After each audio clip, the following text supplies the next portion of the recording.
رب اشرح لي صدري ويسر لي أمري واحلل عقدة من لساني يفقهوا قولي. اللهم انفعنا بما علمتنا وعلمنا ما ينفعنا وزدنا علما. أما بعد فأعوذ بالله السميع العليم وبوجهه الكريم وسلطانه القديم من الشيطان الرجيم من همزه ونفخه ونفثه. بسم الله الرحمن الرحيم. وأعدوا لهم ما استطعتم من قوة ومن رباط الخيل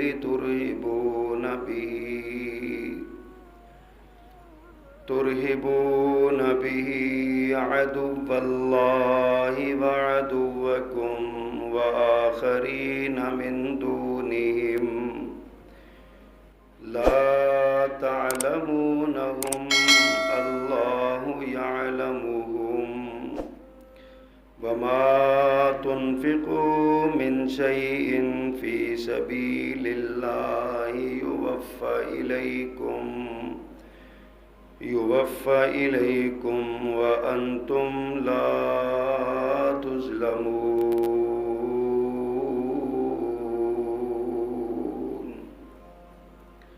صدق اللہ العظیم. حمد و ثنا اور تعریف و تسبیح کے سارے کلمات اللہ جل جلالہ کے لیے خاص ہیں، اور درود و سلام امام الرسل خطیب الانبیاء سید ولد آدم رسول محتشم نبی معظم امام الہدا رسول خدا جناب محمد الرسول اللہ صلی اللہ علیہ وآلہ وصحبہ وسلم کی ذات والا صفات کے لیے مختصر کلمات حمد و صلات کے بعد،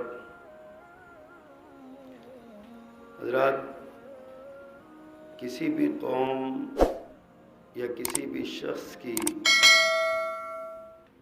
قومی اور ذاتی زندگی میں بعض ایسے واقعات ظہور پذیر ہوتے ہیں، پیش آتے ہیں، کچھ ایسے لمحات ہوتے ہیں جو کسی فرد کی ذاتی زندگی پر اور قوم کی اجتماعی اور قومی زندگی پر بہت گہرے اثرات مرتب کرتے ہیں.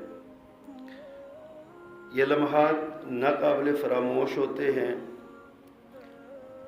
اگلی ساری زندگی وہ قوم جو ہے ان لمحات کو یاد رکھتی ہے.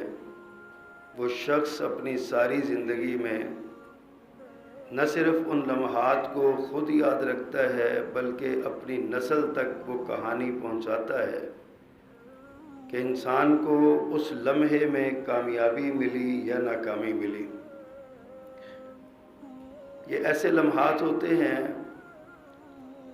اگر ان کو آگے بڑھ کر تھام لیا جائے، مواقع سے فائدہ اٹھا لیا جائے تو بندہ کامیاب ہو جاتا ہے، ترقی کے راستے کھلتے ہیں، سبق ملتا ہے. اور اگر وہ بندہ اس موقع اور لمحے کو ضائع کر دے تو ساری عمر کا پچھتاوا لگ جاتا ہے. یہ ہر شخص کے ساتھ ہوتا ہے. کوئی یہ نہیں ہے کہ وہ ہر بندے کے ساتھ ہی کوئی نہ کوئی ایسا لمحہ ضرور ہوتا ہے، اور ہر قوم کے ساتھ، ہر ملت کے ساتھ، ہر گروہ کے ساتھ ایسا یہ معاملہ پیش ضرور آتا ہے. اسی طرح ملت اسلامیہ، امت مسلمہ، رسول کریم صلی اللہ علیہ وسلم کی یہ امت، اس پر بھی اس کی 1400 سالہ زندگی میں بہت سے ایسے لمحات آئے ہیں، اور بالخصوص دور حاضر کی اگر ہم تاریخ پر نظر دوڑائیں تو ہمارے اس وطن عزیز میں بھی کچھ ایسے لمحات ہمیں میسر آئے ہیں جو ہماری تاریخ کا ایک بہت خوبصورت حصہ قرار پائے، یا پھر ایک بہت بڑے المیے کی صورت میں ہم آج بھی ان کو یاد کرتے ہیں۔ جیسے سقوط ڈھاکہ ہوا، دسمبر کا مہینہ آتا ہے تو اس کی ٹیسیں جسم پہ محسوس ہوتی ہیں ملت کے۔ اسی طرح پاکستان جب قائم ہوا تو اس وقت دفتری کاغذات کو سنبھالنے کے لیے، باندھنے کے لیے کامن پنیں بھی نہیں ہوتی تھیں، ببول کے بیری کے کانٹوں کے ساتھ کاغذ جوڑتے تھے۔ وہ قوم جس کے پاس کوئی وسائل نہیں تھے، ملازمین کو دینے کے لیے تنخواہیں تک نہیں تھیں، ہندو بر صغیر کے اندر تماشا دیکھ رہے تھے کہ اب پاکستان ٹوٹا اور ہمارے قدموں میں آیا، اب ٹوٹا کہ ہمارے قدموں میں آیا۔ اوپر سے 47 میں پاکستان آزاد ہوا تو 48 میں اس پر جنگ مسلط کر دی گئی۔ تو ان حالات میں ایک ایسا ملک جو سوئی تک ایجاد نہیں کر سکتا تھا، لوگ اس کو طعنے دیتے تھے، اس ملک کی تاریخ میں 28 مئی کا دن آیا جب اس قوم نے، اس ملت نے طویل اور صبر آزما جد و جہد کے بعد دنیا کی پہلی اسلامی ایٹمی مملکت ہونے کا اعزاز حاصل کیا۔ یہ اللہ نے یہ اعزاز ہمیں ہماری کوتاہیوں کے باوجود، ہماری کمزوریوں کے باوجود، ہمارے عقیدے کی جو کمزوریاں تھیں اس کے باوجود بھی اللہ نے ہمیں یہ اعزاز دیا۔ ہمیں کبھی اس پر غور کرنا چاہیے کہ اللہ نے یہ لمحہ ہمیں کیوں دیا، اور یہ لمحہ ہم نے حاصل کیا یا نہیں کیا۔ دنیا میں اس وقت موجودہ دنیا میں روئے ارضی پر صرف 2 مملکتیں، 2 ریاستیں ایسی ہیں جو اپنے قیام سے پہلے کسی نظریے پر قائم ہوئی ہیں۔ اپنے قیام سے پہلے ان کے سوچ میں، ان کے قائدین کی سوچ میں ایک واضح ایک نظریہ موجود تھا، ایک سوچ موجود تھی کہ ہم یہ ملک اور یہ مملکت کیوں بنا رہے ہیں۔ ایک نظریہ یہودی ریاست کا تھا جو 1948 میں فلسطین کے علاقوں پر قبضہ کر کے یہودیوں نے اپنی ریاست کو حاصل کرنے کے لیے، اپنی ایک یہودی ریاست بنانے کے لیے انہوں نے ایک مملکت کے نام سے ایک مقبوضہ علاقے پر قبضہ کر کے ایک ریاست بنائی۔ واضح ایجنڈا ان کے سامنے تھا کہ ہم ایک صہیونی اور یہودی ریاست بنانا چاہتے ہیں۔ اس کے مقابلے میں اس سے پہلے 1947 میں پاکستان کے نام کی جو ریاست وجود میں آئی، اس کے قائدین کی نظر میں بھی ایک واضح اور 2 ٹوک نظریہ موجود تھا۔ ریاست یہود کے پاس، یہودیوں کے پاس کوئی روڈ میپ نہیں تھا، کوئی نمونہ نہیں تھا، بس ایک جنون تھا، ایک فکر اور ایک سوچ تھی۔ ان کا خیال یہ تھا کہ ہم دنیا کو کنٹرول کریں گے۔ 1717 میں انہوں نے اپنی مختلف میٹنگوں میں، مختلف اجلاسوں میں قوم یہود کے بڑوں نے کچھ اصول، قواعد اور ضوابط بنائے جن کو جیوش پروٹوکول کے نام سے یاد کیا جاتا ہے، یہودیوں کا جو دستور عمل ہے اس کے نام سے یاد کیا جاتا ہے۔ انہوں نے وہ قوانین بنائے اور ان پر عمل کیا، اور 1948 میں یعنی 200 سال کے بعد وہ ایک ریاست کے بنانے میں کامیاب ہوئے۔ وہ کسی پر قبضہ کر کے بنائی، جائز ہے ناجائز ہے اس سے ہم بات نہیں کرتے، وہ ایک الگ ٹاپک ہے، لیکن موازنہ کرنے کے لیے ہمارے سامنے یہ بات واضح موجود ہے کہ بہرحال ایک ریاست انہوں نے قائم کی اور اس کو بنا لیا۔ دنیا کے اکثر ممالک نے اس کو تسلیم بھی کر لیا، حتیٰ کہ خود کئی اسلامی ممالک نے اس کو تسلیم کر لیا، بطور ریاست کے اس کو مان لیا، اس سے سفارتی تعلقات قائم کر لیے۔ لیکن جب یہ ریاست قائم ہوئی تھی، ان کے پاس کوئی رول ماڈل نہیں تھا، کوئی اسوہ نہیں تھا، کوئی ایسا جنون تھا بس ان کے پاس کہ ہم نے یہودیوں کی ایک ریاست بنانی ہے اور اس ریاست کے ذریعے ساری دنیا کی معیشت کو، معاشرت کو، سیاست کو، اقتصادیات کو ہم نے کنٹرول کرنا ہے، اور انہوں نے کر دکھایا۔ لیکن اس کے مقابلے میں جو ریاست مدینہ کی طرز پر جو ایک مملکت بنائی گئی، ریاست پاکستان کے نام کی، اسلامی جمہوریہ پاکستان کے نام کی، اس ریاست کے لیے ان کے قائدین کے پاس ایک واضح روڈ میپ تھا۔ بانی پاکستان سے جب کسی نے پوچھا کہ پاکستان کا دستور کیا ہوگا، تو انہوں نے کہا ہمیں دستور بنانے کی ضرورت کیا ہے، ہمارے پاس 1400 سال سے دستور موجود ہے۔ کئی ایک مقامات پر انہوں نے واضح الفاظ میں کہا کہ پاکستان کا دستور قرآن مجید ہوگا، قرآن کے احکامات ہوں گے، اسلامی تعلیمات پاکستان کا دستور ہوگا۔ اتنا واضح اور کلیئر کٹ روڈ میپ ہونے کے ساتھ ساتھ پھر ان کی جو ریاستی سرگرمیاں تھیں، اگر ہم ان پہ غور کریں، ان قائدین کی باقاعدہ پاکستان کا مطلب کیا، لا الہ الا اللہ کا نعرہ کیا کہتا تھا۔ آج اگر ہم اس بات پہ دیکھیں تو اتنا واضح روڈ میپ ہونے کے باوجود پھر آج ہم جس سطح پہ کھڑے ہیں، ہم کیوں یہاں تک پہنچے ہیں؟ تھوڑا سا موازنہ ہم کرنا چاہتے ہیں۔ پاکستان کے لیے رول ماڈل مدینہ کی ریاست تھی، رسول کریم صلی اللہ علیہ وسلم اس کے بانی تھے، اور پاکستان قائم ہوا تو پاکستانیوں کے لیے بھی رسول کریم صلی اللہ علیہ وسلم ہی 1400 سال کے بعد اسوہ حسنہ تھے۔ کیوں؟ اللہ نے آپ کو قیامت تک کے لیے اسوہ حسنہ بنایا۔ پھر اس ریاست مدینہ اور اس ریاست مدینہ میں مماثلت بڑھی آپس میں۔ قرآن مجید نے ذکر فرمایا ہے، وَاذْكُرُوا إِذْ أَنْتُمْ قَلِيلٌ مُسْتَضْعَفُونَ فِي الْأَرْضِ تَخَافُونَ أَنْ يَتَخَطَّفَكُمُ النَّاسُ فَآوَاكُمْ وَأَيَّدَكُمْ بِنَصْرِهِ وَرَزَقَكُمْ مِنَ الطَّيِّبَاتِ۔ ان الفاظ پہ غور کیجئے اور آگے فرمایا لَعَلَّكُمْ تَشْكُرُونَ۔ یہ اللہ سبحانہ و تعالیٰ نے ریاست مدینہ سے قبل کے حالات کا نقشہ کھینچا ہے۔ فرمایا مومنو وَاذْكُرُوا، یاد کرو، اِذْ أَنْتُمْ قَلِيلٌ مُسْتَضْعَفُونَ فِي الْأَرْضِ، جب تم تعداد میں تھوڑے اور روئے زمین پر بڑے کمزور تھے، تَخَافُونَ أَنْ يَتَخَطَّفَكُمُ النَّاسُ، تمہیں ہر وقت یہ ڈر رہتا تھا کہ لوگ تمہیں اچک کے لے جائیں گے، تمہاری زندگیاں غیر محفوظ تھیں، تمہاری معیشت غیر محفوظ تھی، تمہاری تجارت غیر محفوظ تھی، تمہارا مال غیر محفوظ تھا، ہر شے غیر محفوظ تھی تمہاری۔ تخافون ان یتخطفکم الناس فآواکم، اللہ نے تمہیں ایک ٹھکانہ دیا، ورزقکم من الطیبات، اور تمہیں ایک پاکیزہ رزق بھی سے بھی نوازا، اور وَأَيَّدَكُمْ بِنَصْرِهِ، اور اس نے اپنی نصرت کے ساتھ تمہاری تائید بھی کی۔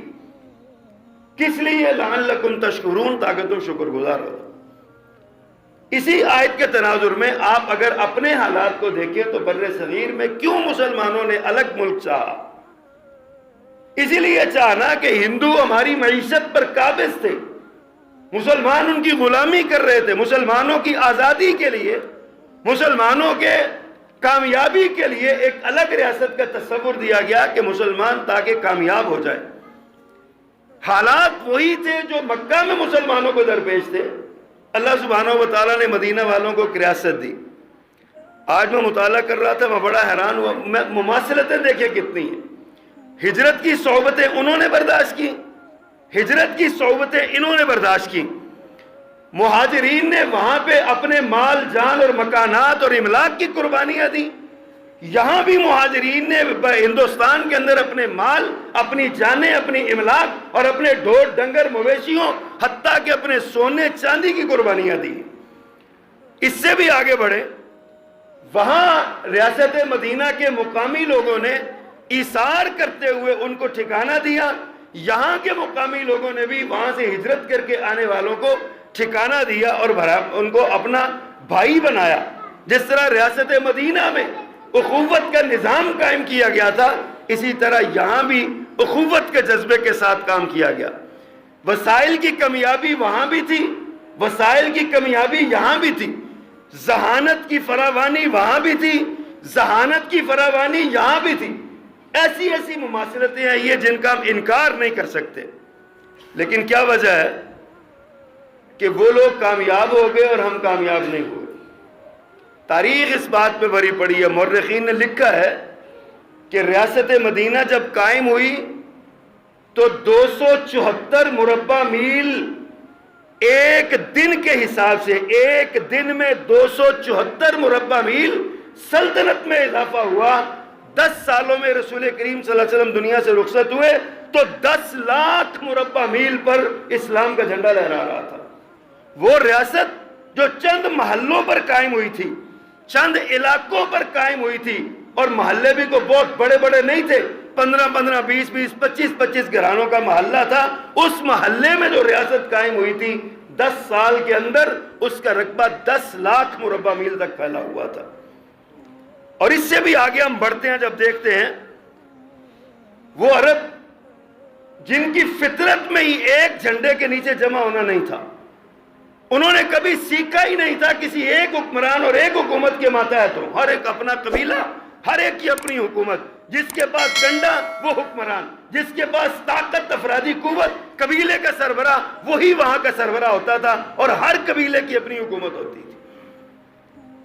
لیکن رسول اللہ صلی اللہ علیہ وسلم نے 10 سال کے اندر اس سارے عرب کو ایک اسلام کے پرچم کے نیچے جمع کر دیا، اور آپ نے ایسا نظام حیات دیا، عوام اور حکومت کے فرائض کا تعین کر دیا، انتظامیہ، مقننہ اور عدلیہ کے اصول اور ضوابط طے کر دیے، پارلیمنٹ کے ذریعے عوامی حکومت قائم کر دی، اور لوگوں کو اس بات پہ باور کروا دیا کہ تمہاری ترقی اور کامیابی کا راز ایک ہے کہ تم نے متحد اور متفق ہو کر رہنا ہے۔ ایک حکمران کی قیادت میں سب کو جمع کر دیا آپ نے۔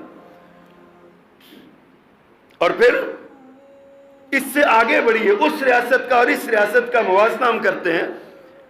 اس ریاست کی صورتحال یہ تھی کہ بانی ریاست سیدنا و مولانا محمد کریم علیہ التحیۃ والتسلیم صلی اللہ علیہ وسلم کے دنیا سے رخصت ہو جانے کے صرف 15 سال کے عرصے میں، صرف 15 سال کے عرصے میں دنیا کی 2 معروف سپر پاورز فارس، ایران اور روم، بازنطینی حکومت اور فارسی حکومت، یہ دونوں کو دھول چٹا دی محمد الرسول اللہ کے پیروکاروں نے صلی اللہ علیہ وسلم، صرف 15 سال کے عرصے میں۔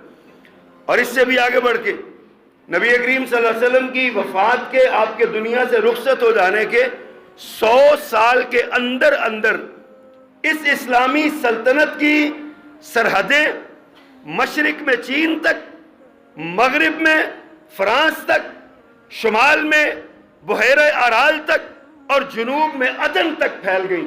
یعنی 3 بر اعظم، ایشیا، افریقہ اور یورپ، 100 سال کے عرصے میں اس ریاست پیارے پیغمبر کی وفات کے بعد 100 سال سے بھی کم عرصے میں 3 بر اعظموں پر اسلام کا جھنڈا لہرا رہا تھا۔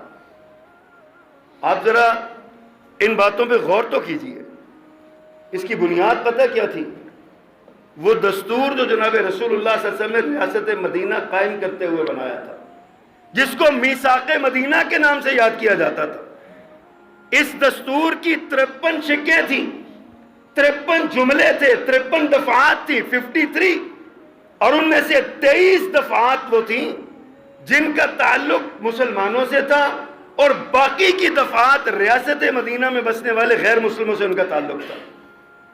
دنیا کو، آپ دنیا کے دساتیر کو پڑھ کے دیکھ لیں، کہیں نہ کہیں جا کے ان سب کی اساس اور ان سب کی بنیاد یہی ریاست مدینہ کا دستور ہوگا جس کو میثاق مدینہ کہا جاتا تھا۔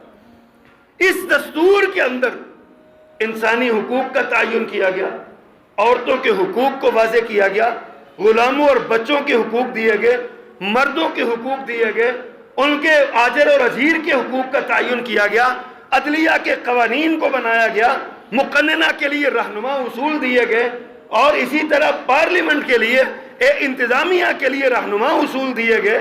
پیارے پیغمبر صلی اللہ علیہ وسلم نے کوئی ایک بھی شعبہ ایسا نہیں چھوڑا جس میں آپ نے اس امت کی رہنمائی کر کے آپ کو اس امت کو اصول نہیں دیے، اور اس کا نتیجہ یہ نکلا کہ دنیا میں اسلام کا جھنڈا لہرایا۔ اور پھر اس کے بعد ہم آج کی اپنی ریاست کو دیکھتے ہیں، جو ریاست مدینہ کے نام سے، پاکستان کے نام سے ریاست مدینہ بنائی گئی۔ اللہ اکبر، آپ اس پہ غور کریں، بنیاد اس کی لا الہ الا اللہ ہے، اور لا الہ الا اللہ کا ایک ہی مطلب ہے کہ اللہ کے ساتھ شرک گوارا ہی نہیں ہو سکتا۔ ریاست مدینہ میں شرک کا کوئی اڈا قائم نہیں رہ سکتا۔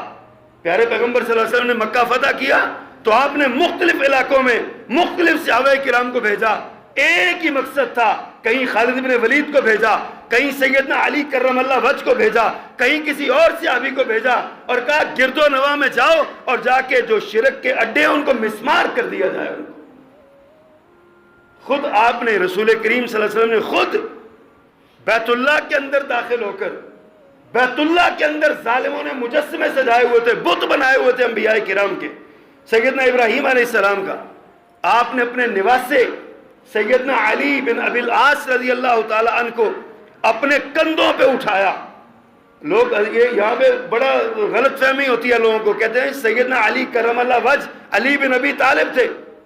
بیت اللہ کے اندر بت گرانے والے سیدنا علی بن ابی طالب نہیں تھے، یہ اللہ کے رسول صلی اللہ علیہ وسلم کی بیٹی سیدہ زینب کے بیٹے سیدنا علی بن ابی العاص بن زینب دختر رسول صلی اللہ علیہ وسلم تھے، جن کو پیارے پیغمبر نے اپنے کندھوں پہ اٹھایا اور اپنا عصا دیا، اور اس عصا کے ساتھ سیدنا علی بن ابی العاص نے وہ سارے بت گرائے پیارے پیغمبر کے کندھوں پہ کھڑے ہو کے۔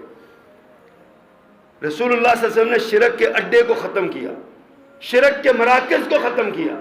آپ نے دنیا کو یہ پیغام دیا کہ امن سے رہنا چاہتے ہو تو توحید اپنانی پڑے گی۔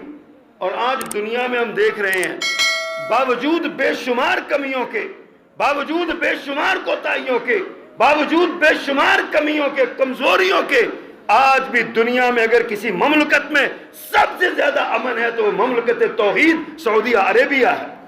وجہ وہاں پہ توحید کا نظام نافذ ہے، شرک کا اڈا نہیں ہے۔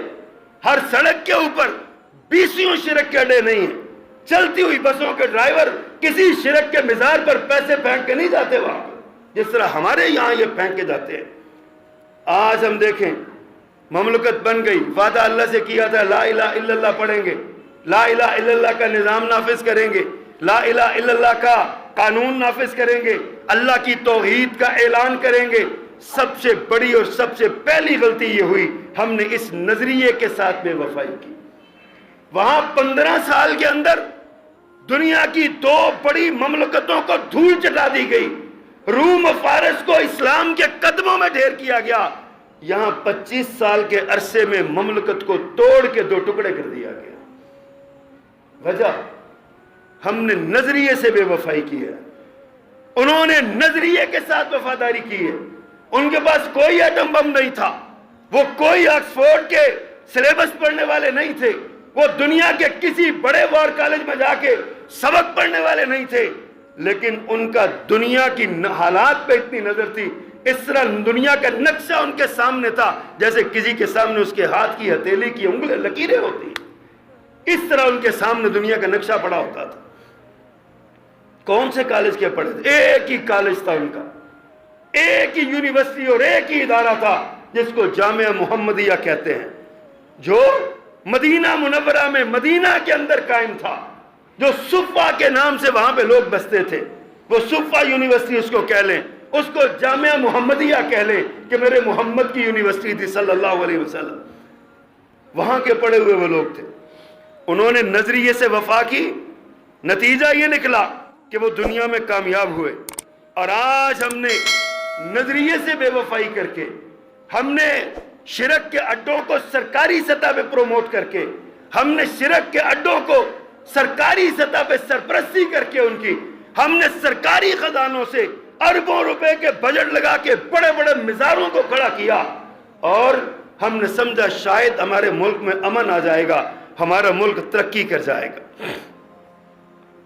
پھر اسلام کے خلاف پارلیمنٹ کے اندر سازشیں ہونے لگی، اسلام کو دیش نکالا دیا جائے، اسلام کو اس مملکت سے نکالا جائے۔ اور بھئی تمہاری بنیاد اسلام ہے، اسلام نہ رہے گا تو یہ مملکت بھی نہیں رہے گی، اسلام نہ رہے گا تو یہ حکومت اور یہ سلطنت نہیں رہے گی، یہ ریاست نہیں رہے گی۔ تمہاری بقا، تمہارا استحکام، تمہارا بچاؤ ایک ہی راستے میں ہے کہ تم اسلام کے ساتھ جڑ جاؤ، کیونکہ اللہ سے تم نے اسلام کے نام پر یہ ملک حاصل کیا۔ ہمیں یہ سبق پڑھایا گیا کہ نہیں جی پاکستان تو معاشی طور پہ حاصل کیا گیا تھا۔ جائیے ہم چیلنج کرتے ہیں، کسی بندے کو کھڑا کریں، ہم اس کو 10 لاکھ روپیہ دیتے ہیں اور اسے کہتے ہیں ہم تمہیں قتل کرنا چاہتے ہیں، مارنا چاہتے ہیں، 10 لاکھ روپیہ دیں گے تمہیں، تم مر جاؤ۔ 10 لاکھ لے کے کوئی مرنے کو تیار نہیں ہوتا، تو وہ جو لاکھوں جانیں قربان کر کے ہجرت کر کے یہاں پہ آئے ہیں، جن ماؤں نے اپنے دودھ پیتے بچے اس پاکستان کے نام پہ قربان کیے ہیں، جن لوگوں نے اپنی اربوں روپے کی املاک چھوڑی ہیں، آپ کیا سمجھتے ہیں وہ معاشی طور پہ وہ کمزور تھے اس لیے یہاں پہ آئے ہیں؟ حیران کی والی بات ہے کس طرح ہمیں دھوکہ دیا گیا۔ حضرات آج دیکھیے، ہم نے آئین پاکستان کو تو مسلمان کیا، لیکن ہم نے لفظی طور پہ اس کو مسلمان کیا، عملی طور پہ ہم اسی جگہ پہ کھڑے رہے جہاں پہ پہلے موجود تھے۔ اس کا خمیازہ ہمیں بھگتنا پڑ رہا ہے۔ آج ہم ایٹمی طاقت ہونے کے باوجود ہم سیاسی، معاشی، معاشرتی، تجارتی، اقتصادی عدم استحکام کا شکار، ہمیں سکون ہی نہیں مل رہا کسی بھی انداز میں۔ انتقام انتقام کے نعرے لگ رہے ہیں، وہ کھا گیا، وہ لوٹ گیا، اس نے پکڑ لیا، اس نے مار دیا، اس کے علاوہ ہماری سیاسی زندگی میں کچھ باقی نہیں بچا ہوا۔ سبب کیا ہے؟ ہم نے نظریے سے منہ موڑا ہوا، ہم نے نظریے کو چھوڑا ہوا ہے، ہم نے نظریے سے بے وفائی اور غداری کی ہے، اس وجہ سے آج ہمارا یہ حال ہے۔ مہنگائی اتنی ہے کہ لوگ اپنے بچوں کو لے کے سڑکوں پہ بیٹھے ہیں کہ ہم سے کوئی خرید کے لے جائے۔ اس ماں کی حوصلے کی داد دیجئے جس نے 9 مہینے اپنی کوکھ میں بچے کو جنم دے کے لے کے سڑک پہ آ گئی، میں اس کی تربیت نہیں کر سکتی، میں اس کو کھانا نہیں کھلا سکتی، کوئی لے جائے اس کو کھانا کھلا دے، مجھے میری روٹی کے لیے اس کے عوض کچھ پیسے دے جائے۔ آج ہمیں یہ دن کیوں دیکھنا پڑ رہا ہے؟ آج ہمیں ان حالات سے کیوں واسطہ پڑ رہا ہے؟ ہم نے اربوں روپے، اربوں ڈالر کا بجٹ رکھا اپنے دفاع کے لیے، لیکن جس ملک کا جب جی چاہتا ہے ہماری سرحدوں کو پامال کرتا ہے، کبھی ایبٹ آباد میں جا کے ہیلی کاپٹروں پہ آ کے ہمارے دفاعی نظام کو تہس نہس کر جاتا ہے، کبھی کسی انداز میں، کبھی کسی انداز میں۔ 76 برس ہو گئے ہم اپنی شارک کو دشمن کے قبضے سے نہیں چھڑوا سکے۔ اربوں روپے کا دفاعی بجٹ ہم رکھتے ہیں، وجہ پتہ کیا ہے؟ ان کے پاس کوئی بجٹ نہیں تھا، وہ جنگ کرتے تھے، مال غنیمت لیتے تھے، اس سے آگے بڑھ جاتے تھے، اس مال غنیمت کی بنیاد پہ ان کی معیشت مستحکم تھی۔ آج ہمارے یہاں اس کا تصور ہی موجود نہیں۔ ہم نے جہاد کو بھی کھیل سمجھا ہوا، جنہوں نے لڑنا تھا انہوں نے اپنی جگہ پہ پرائیویٹ تنظیمیں بنا کے ان سے کہا کہ تم وہاں پہ لڑو، ہم پیچھے بیٹھے ہوئے۔ ہمارا ملک ترقی کیسے کرے؟ آج ہم ایٹمی طاقت ہیں، آج کا دن اس ملک کے لیے یادگار دن ہے، اس وطن کے لیے یادگار دن ہے۔ اپنی نوجوان نسل کو یہ یادیں بتانی چاہیے، ان کو اس بات کا ادراک اور احساس ہونا چاہیے آج کا دن اس مملکت کے لیے کتنا عظیم الشان اور کتنا بڑا دن ہے کہ عالم اسلام کی آج کے دن پورے عالم اسلام میں چراغاں ہوا تھا۔ آج کے دن پورے عالم اسلام میں جشن منائے گئے تھے۔ اسلام آباد کے اندر تمام اسلامی ممالک کے سفارت خانوں میں باقاعدہ تقریبات ہوئی تھیں آج کے دن کہ پاکستان ساری دنیا کے مسلمانوں کا محافظ بن کے کھڑا ہو گیا۔ لیکن افسوس، ہر گزرتے دن کے ساتھ یہی ایٹم بم ہمارے گلے کی ہڈی بن گیا۔ ہم نہ اس کو چھوڑ سکتے ہیں نہ رکھ سکتے ہیں، ہمارے لیے اس کی حفاظت مسئلہ بن گئی۔ سبب کیا ہے؟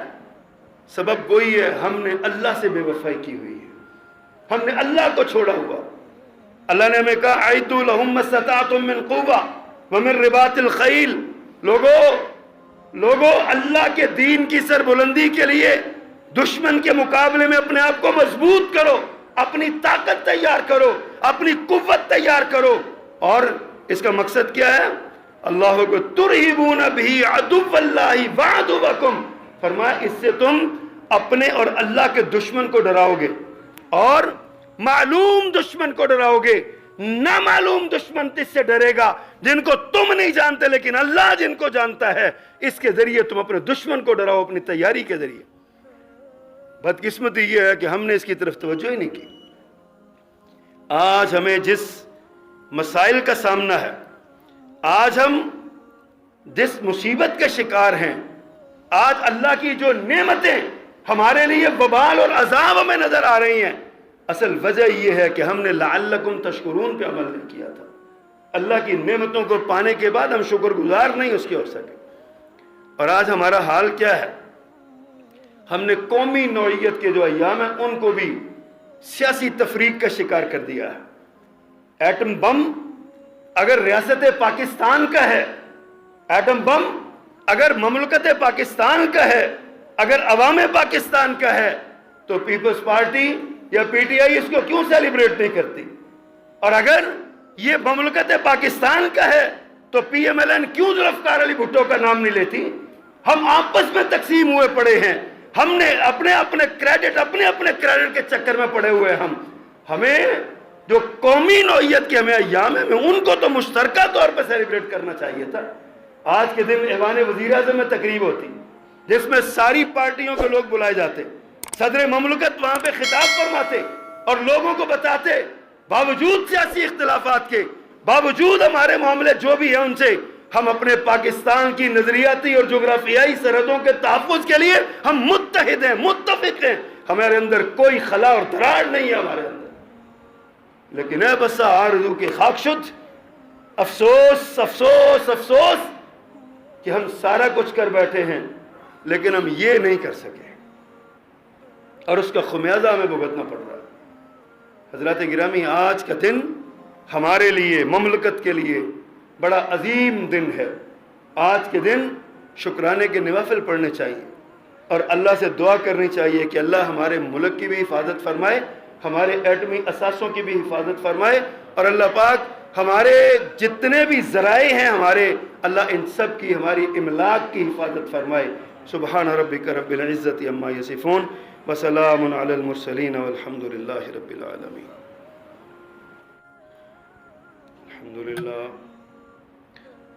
للہ نحمده ونستعینه ونستغفره ونؤمن به ونتوکل علیہ ونعوذ باللہ من شرور انفسنا ومن سیئات اعمالنا من يهده الله فلا مضل له ومن يضلل فلا هادي له.